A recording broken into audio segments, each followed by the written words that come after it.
গত 8ই এপ্রিল চাঁদপুরের শাহরাস্তি উপজেলা স্বাস্থ্য কমপ্লেক্সে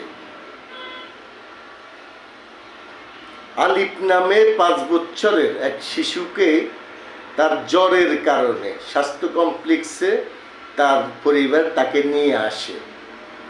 স্বাস্থ্য কমপ্লেক্সের কর্মরত ডাক্তার আবু ইউসুফ অসাবধানতা বশত জলাতঙ্ক রোগের কুকুরে কামড় দিলে যেই ভ্যাকসিন দিতে হয় সেই ভ্যাকসিন শিশুটাকে পুশ করেছে।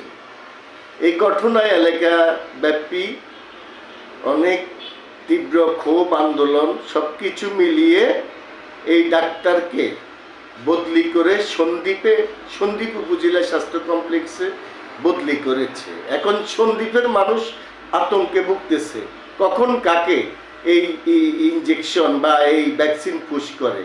আল্লাহ ভালো রাখুক সবাইকে, এরকম ডাক্তার থেকে আল্লাহ সবাইকে হেফাজত করে।